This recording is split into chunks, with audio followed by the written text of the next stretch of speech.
Morba. No. Morba. You got an athletic director who lets the 21-year head coach, statue, Hall of Fame guy walk because that guy kept being like, I'm retiring, not retiring, retiring, not retiring. So, yeah, wishy-washy. You salvage the coach who is the defensive coordinator, but he's never won a game as a head coach, never been a permanent head coach. So you take a chance on that guy. Your basketball team sucks. Your baseball team sucks. A lot of programs at your university suck, and you just lost. Gymnastics is good. Dear God. The Rockettes, right? Isn't that what they're called? Red Rocks. Red yes, Rocks, sir. sorry. And you just lost the biggest thing going for you for the last 2 decades, Kyle Whittingham, Sugar Bowl champion. Do you maybe start to question the athletic director if you're Kevin Borba in that situation? I think you could start to question it, but you have to look at how he handles this next year. Like, this is athletic directors operate on a weird calendar. Do you mean does he or does he not run on the field to berate the officials this season? Has he learned his lesson? Frowned upon? Like, where is that in the list of things? He didn't. But like, I think you have to evaluate the whole year, right? And so what does he do next? So basketball, they just hired a new coach. How does he operate, right? Do they get better? Do they improve? Baseball, obviously, it's not a money driving sport, but a lot of programs want to be good at it because it can be at times. And so fun to win. I think you evaluate this year and how Morgan Scalley does. I don't think you can fault him for doing what he felt was right. I don't think I can fault him. I think I can fault anybody for doing what they did. It sounds like Kyle Whittingham is leaving regardless. It was either they made him leave or they let him leave. Like, No. Whittingham talks to the donors. Do you want to be broken up with, or do you want to be the person who breaks up with the other person? Whittingham asked them for more time. He wanted to say, if Harlan had said, sure, we'll give you more time, Whittingham's still the head coach at Utah. JT? I'm still not fully sure if that's the case. If the Michigan job's available, it's a different challenge. It's very low. I want to be very clear though. There is absolutely a chance what Drake is saying is true. If they all came to an agreement and were like, you know what, Kyle, we want you as long as you'll have us. I do think there's absolutely a chance Kyle Whittingham is still the coach there. But at the same time, guys, sometimes it's better to move on from something a little early than too late. And Utah I feel very strongly that Utah would have lost Morgan Scalley. How this all plays off long term, we'll see. Didn't Kyle Whittingham lose his energy and passion over the last year or so? Like, then he found Rougiet. Like, he was not Rougiet ready at all. Like, it felt like he was so like when he turned 65 in November or whatever it was, everyone was like, oh, well, there it goes. Like, solid year, solid career or solid season to end his career on. Like, it felt like Kyle Whittingham was done. I feel like the Michigan job reinvigorated him. Like, there's more money, obviously, bigger opportunities, but like, it felt like he was done mentally. Did it not? I think the narrative is there. I will say on the sideline, he didn't look like he was done. He still had the passion and the fire. He didn't look like Bill Belichick. Rage to him, of course, but I mean, he still had the passion. He still had the energy. And I think there's absolutely the case, right? Where, hey, I think he was very interested in coming back to Utah, and then they had their conversations took place, right? And then it was like, you know what? It's the right time for me to step down, right? That's where Utah, and then it seems like they came to an agreement there, and he stepped down, and now he's got a chance to go to Michigan too. So look, I'm really excited about Morgan Scalley. I think you guys are all poo-pooing on Morgan Scalley. Like, he can't do a really good job. I think it's way too early for the Mark Harlan stuff we're talking about here. I think we're 2 years away from that, right? Give Alex Jensen 2 years to see if basketball's trending in the right direction. Give Morgan Scalley 2 football seasons, I feel like, to see how that trends. And then we can have this as more of a conversation. Does he get to be critical of the conference on the whole over that whole 2 years? I mean, he didn't any the one that called it the conference as well. That was 2 years ago, but yeah. Or a year. I mean, but it's still the same dude, right? Like how many? Anyway, I have we've seen a lot of success under him, right? I will say, like, we were talking about all the things Utah's bad at. Our women's basketball team did just get a top 10 conference win, by the way, down TCU, is undefeated at the time. So there are a lot of things still going well for Utah Athletics. We're a top 15 football program in the country this season.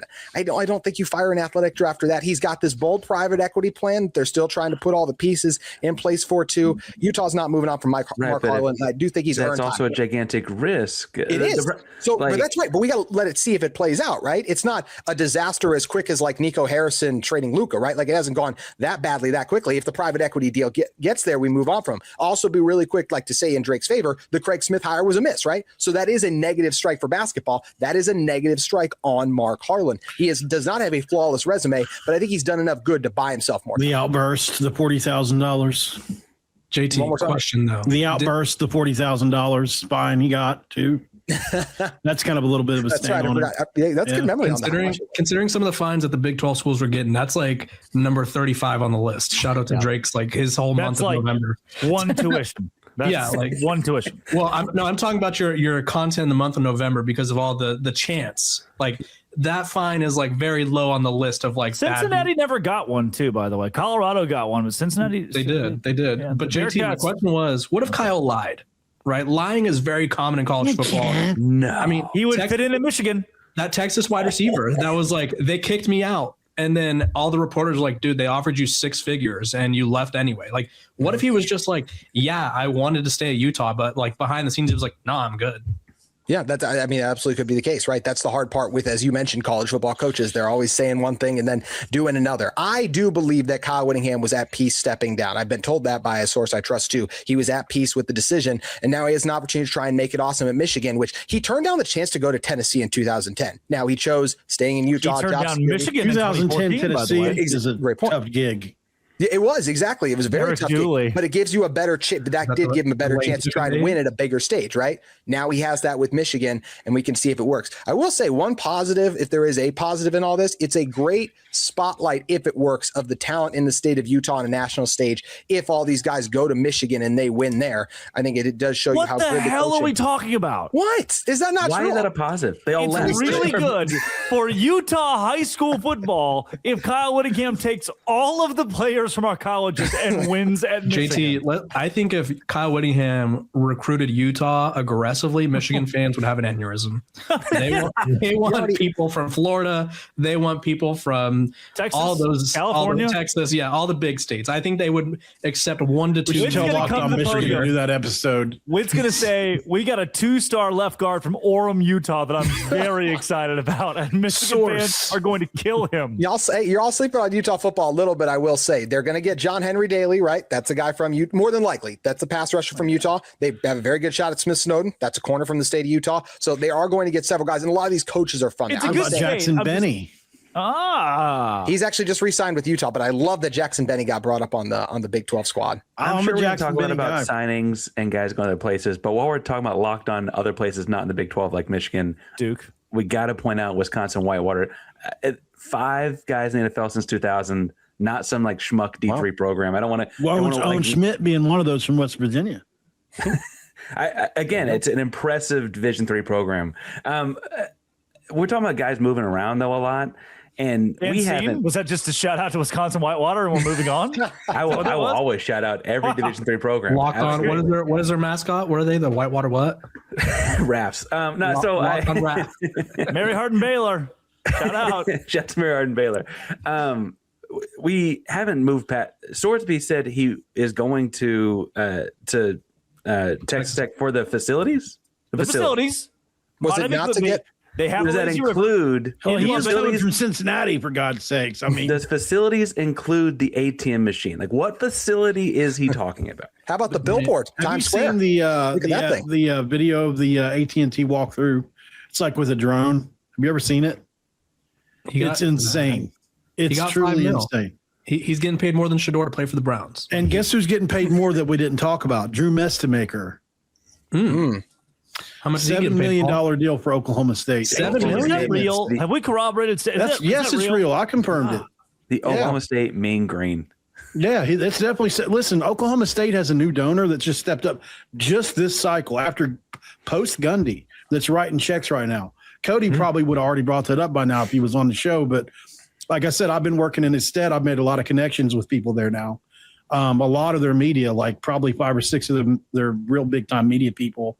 And I've talked a lot. And I mean, look, they are really stepping it up. Number 1 portal class in the country right now, 18 commitments.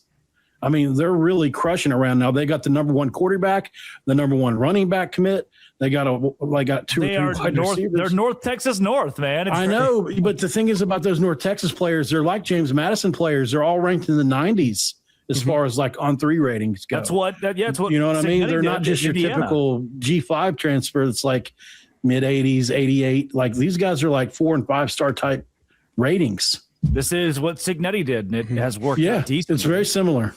Can I say something really quick? How do you guys feel about Tech flexing the Sorsby signing after they just got shut out in the college football playoff? I feel like they should go dormant at least for a little bit. Then we can do that. Oh, but you just got shut out. Oh, what are they supposed on to do? purpose because they got shut out because the quarterback played bad. Yep. And so here's a quarterback. Like, Yeah. I thought that was 100% on purpose. That's the move. You got to make that move. That was such a bad game for him. Everyone was like, if you have a above average quarterback, you're probably winning that game because Oregon worth didn't the do money? anything until the end. And Is he worth $5 million to you guys? No, probably not $5 million. Sorsby? well, I think- to live in Lubbock, I think there's so. this report out there that they have to be paid a little bit extra to get some of the top guys to go to Lubbock because believe it or not, it's not. This Bloomington's great, by the way.